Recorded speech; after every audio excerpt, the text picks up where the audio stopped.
Hello दोस्तों, स्वागत है आपका ग्राउंड हिस्ट्री इंडिया में। दोस्तों मेरा नाम है श्रवण कुमार। हम आपको दोस्तों आधुनिक भारत का इतिहास पढ़ा रहे थे। तो आधुनिक भारत के इतिहास में दोस्तों हमने आपको यूरोपीय कंपनियों का आगमन पढ़ाया। फिर उसके बाद हमने एक क्षेत्रीय राज्य उठाया था। क्षेत्रीय राज्य उठाने का तात्पर्य हमारा यह था दोस्तों, यूरोपीय कंपनियों का आगमन। हमने आपको फ्रांसीसियों, पुर्तगालियों और अंग्रेजों को आपको बताने का प्रयास किया। जितनी भी विदेशी शक्तियां भारत में आई थी, उन विदेशी शक्तियों में एक महत्वपूर्ण शक्ति थी अंग्रेज, या कहे ब्रिटिशर्स। ब्रिटिशर्स जो है दोस्तों यहीं पर अपना पांव जमा लेते हैं और वह भारत के पहले राज्य पर अपना पूर्ण नियंत्रण स्थापित करते हैं। वह राज्य होता है बंगाल। तो हमने आपको ये बंगाल बताने का प्रयास किया था कि बंगाल पर कैसे अंग्रेज अपना पूरा नियंत्रण स्थापित कर लेते हैं, यानी शासन और प्रशासन की व्यवस्था बंगाल पर अंग्रेज अपना चलाने लग जाते हैं। इसी क्रम में अंग्रेज जो है दूसरा महत्वपूर्ण राज्य होता है, वह दूसरा राज्य होता है मैसूर।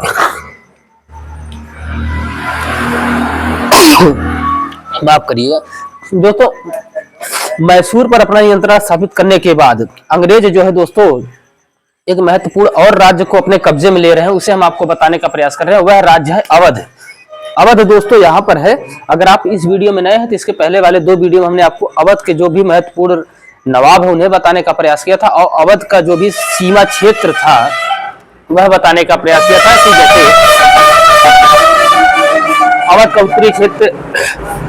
उत्तरी क्षेत्र तराई वाला क्षेत्र था उत्तर प्रदेश का। दक्षिणी जो है कड़ा मानिकपुर था, पूर्वी जो है कर्मनाशा नदी थी, और पश्चिमी जो है कन्नौज था। यहाँ तक अवध फैला था दोस्तों। हमने आपको इसके पहले दोनों वीडियो में आपको अच्छे से बताया था। इसके पहले वाली वीडियो में हमने आपको ये भी बताया था कि सादत खान जो कि पहला अवध का नवाब होता है, उसके बारे में हमने आपको बताया था कि कैसे सादत खान बंगाल वहां का ईरान के निशापुर का निवासी था, कैसे भारत में नौकरी करने के लिए आता है, कैसे वह बयाना का सूबेदार बनता है, यानी बयाना राजस्थान में है, और कैसे बयाना का सूबेदार बनने के बाद दोस्तों वह कैसे आगरा का सूबेदार बनता है। आगरा के बाद उसे जो है अवध का जो है दोस्तों बनाया जाता है क्या, सूबेदार और नवाब बनाया जाता है। फिर उसके बाद जो है दोस्तों वह स्वतंत्र बिहेव करने लगता है।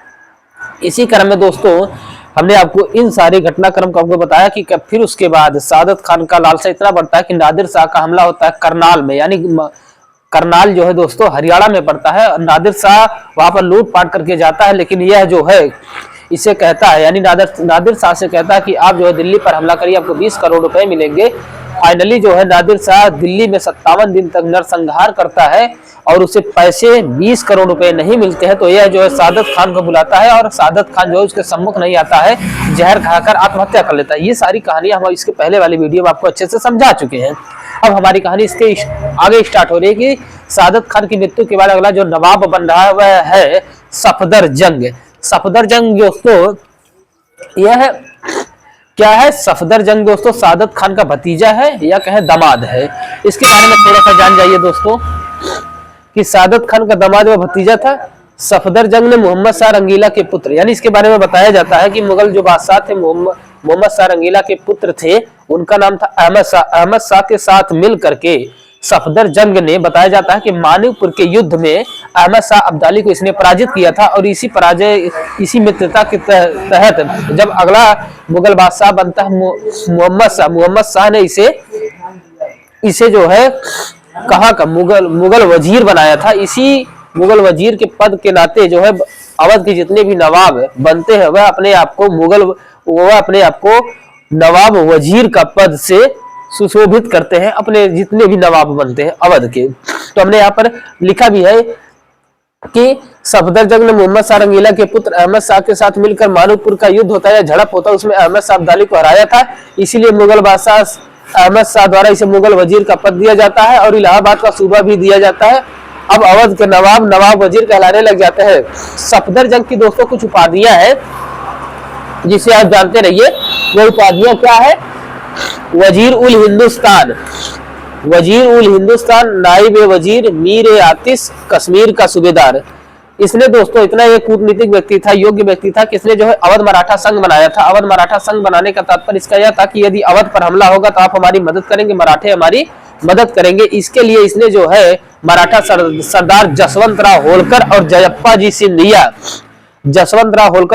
जी सिंधिया को 25,000 रुपए प्रतिदिन देता था, यानी मराठा सरदार को 25,000 रुपए प्रतिदिन देता था। तो इस पैसे की वजह से इसने कुछ अपने राजनीतिक विस्तार किया। राजनीतिक विस्तार कैसे किया दोस्तों? इसने जो है फर्रुखाबाद के शासक फर्रुखाबाद के शासक जो थे मोहम्मद शाह बंगस एवं जाट शासक सूरजमल को पराजित किया था। यानी मराठा संघ की मदद की वजह से या जो है दोस्तों फर्रुखाबाद के मोहम्मद शाह बंगस एवं जाट शासक सूरजमल को पराजित किया था। तो दोस्तों ये सफदर जंग के बारे में बस इतना जानते रहिए, परीक्षा की दृष्टि से बहुत ही महत्वपूर्ण जानकारी है, यहां तक आप जानते रहिए। उसके बाद अगला जो शासक बनता है इसका पुत्र शुजाउद्दौला। शुजाउद्दौला का जो टाइम पीरियड है दोस्तों 1754 से 1775 है और इसका जो टाइम पीरियड था सफदर जंग का 1739 से 1754 था। तो शुजाउद्दौला 1754 से 1775 इतना महत्वपूर्ण क्यों हो जाता है दोस्तों इतिहास में? महत्वपूर्ण इसलिए हो जाता है दोस्तों कि इसी के समय दो महत्वपूर्ण निर्णायक युद्ध होते हैं जिसके वजह से बंगाल जो है पूरा अंग्रेजों के नियंत्रण में चला जाता है। वह युद्ध होता है 1757 में प्लासी का युद्ध और 1764 में बक्सर का युद्ध, और कई निर्णायक संधियां भी इसके समय में होती हैं। तो आप जानते रहिए कि जो बक्सर का युद्ध निर्णायक हुआ था जिसमें भारत के त्रिगुट यानी 3 सेना मिलकर लड़े थे अंग्रेजों से, वह थे बंगाल के जो अपदस्थ नवाब थे मीर कासिम, और अवध के जो नवाब थे शुजाउद्दौला, और भारत के जो सत्ता के प्रतीक थे मुगल बादशाह वह थे शाह आलम द्वितीय।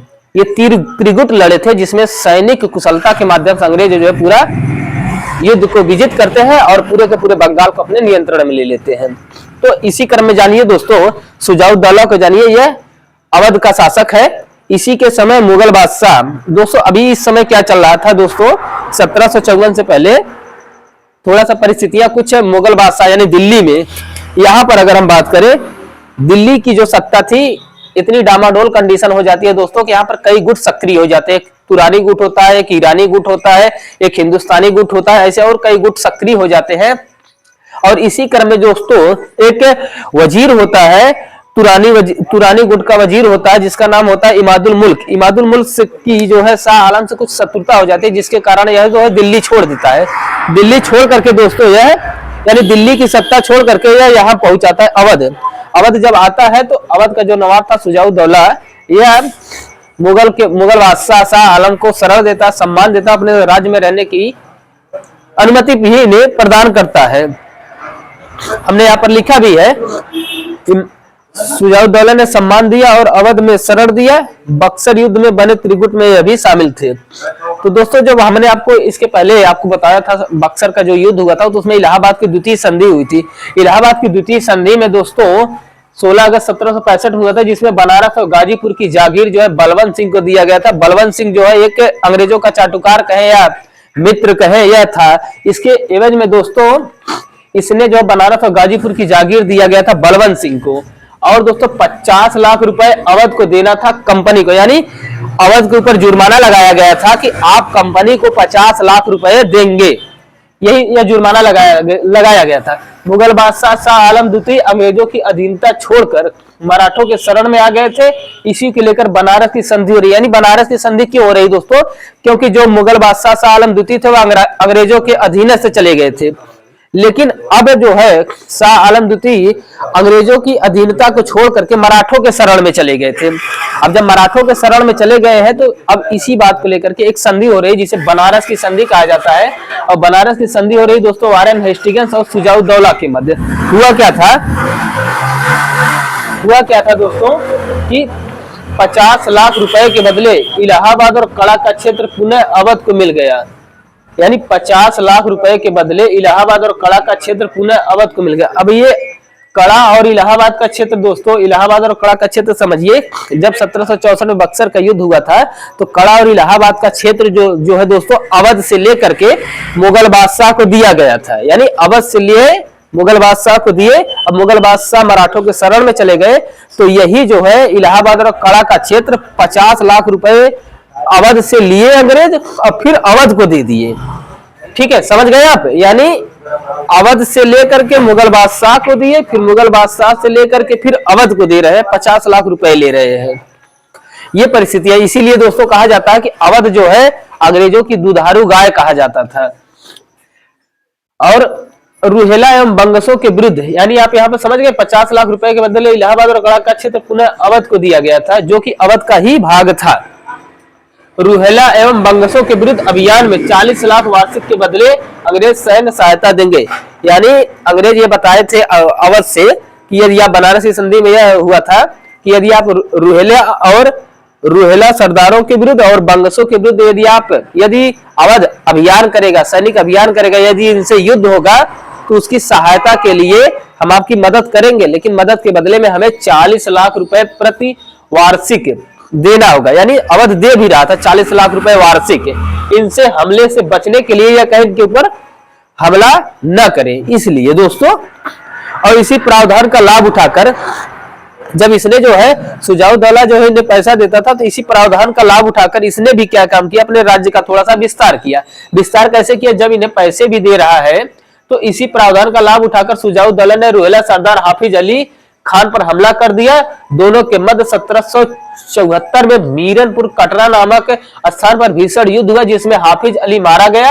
रुहेलखंड अवध का हिस्सा हो गया। अंग्रेजों की तरफ से कैप्टन चैंपियन था, हमने यहाँ पर बताया था। तो आप इतिहास को देखिए दोस्तों, इतिहास समय और परिस्थितियों के अनुसार होता है, न कि आज की परिप्रेक्ष्य में होता है।